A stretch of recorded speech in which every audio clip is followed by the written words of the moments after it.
Hi guys, welcome to another episode of the Film Trips, and today it's a beautiful Friday morning at kakagising ko lang, and I figured since it's Friday and in the Philippines, Friday is Munggo Day. So kagad ko pa gustong mag-start ang day na to.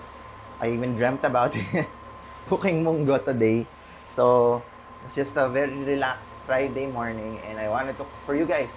So kanina I went to the market together with Sunday and I bought these stuff for the munggo recipe. So I'm gonna go through kung ano yung mga gagamitin ko for today, and I hope you guys like it.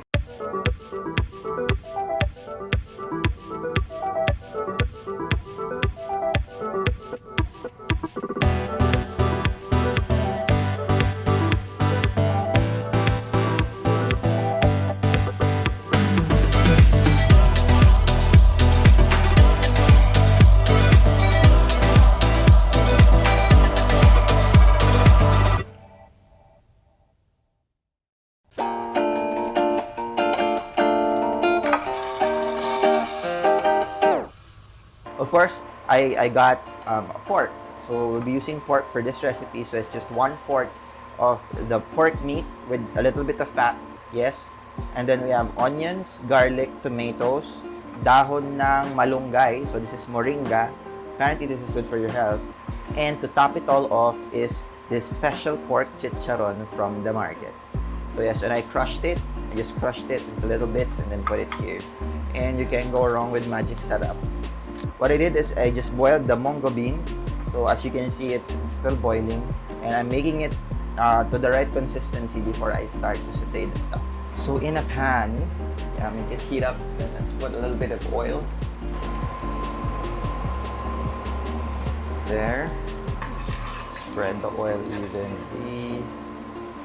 And yes, what I like to do first is the garlic. I like mas magandang mag-saute ng garlic pag the oil is half hot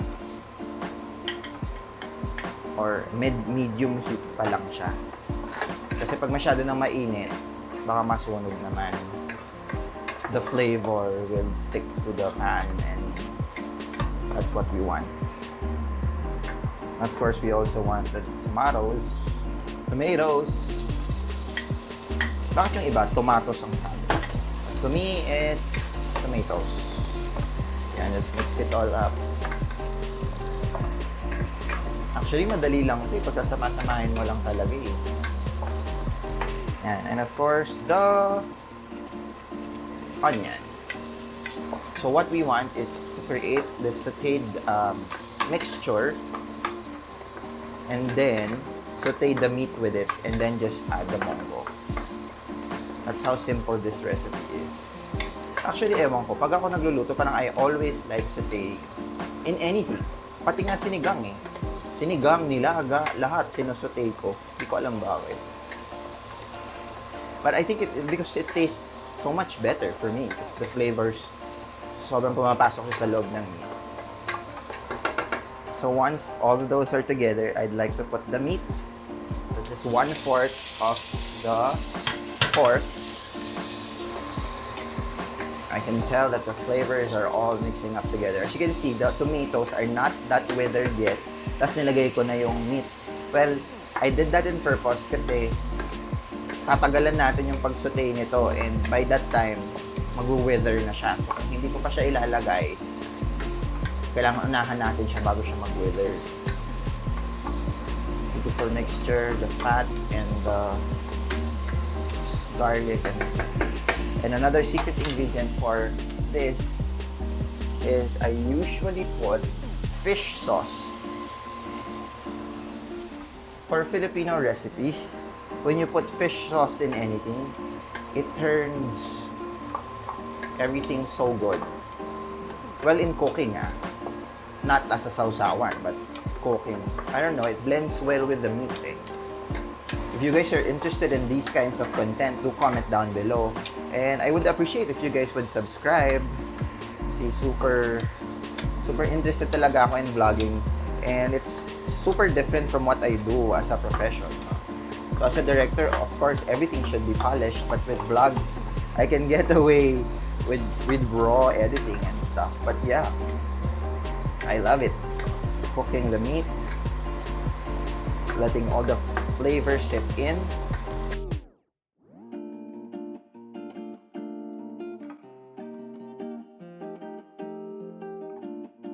You also notice so far, sa pagluluto ako, I usually use wooden spatula.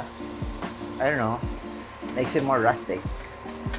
Yung iba, they put ginger, a little ginger to it para mawala yung lansa. Sa totoong buhay, nakalimutan ko lang talagang bumili ng ginger. So, we'll have to make do what we have.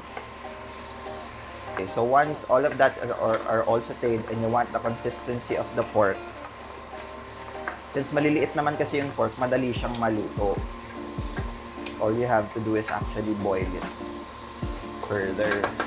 So, para magkaroon siya ng sauce, ilalagay na natin yung munggo na we boiled earlier. So, this is what we boiled earlier until it's thick. So, yan, ilalagay na natin. Okay, so, we're just gonna mix it a little bit. Nakita nyo ha, I did not add any salt because the fish sauce serves as our, if there's such a term, saltener. So I'll add a little bit more water kasi for sure the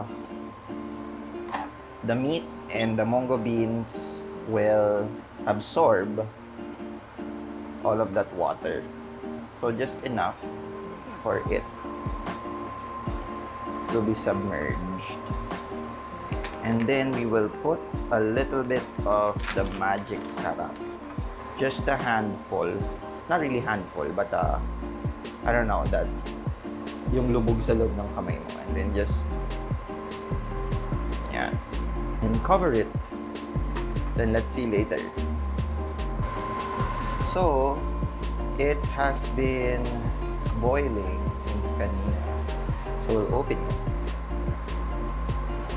There.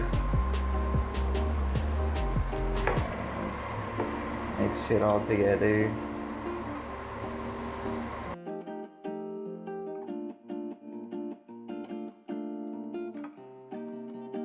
We will add a little bit more fish sauce to make it a little bit more salty.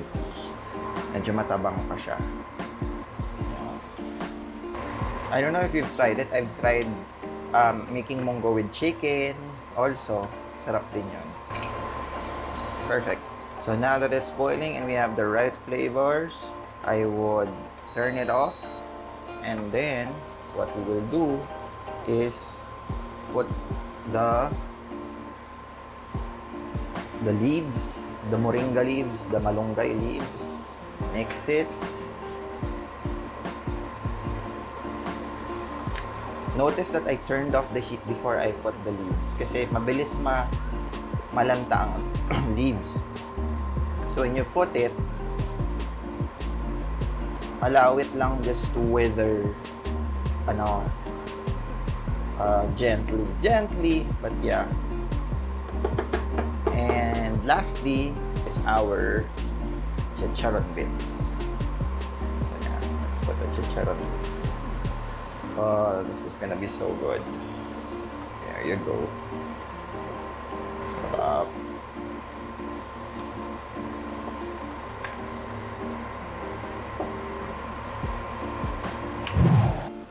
There you have it.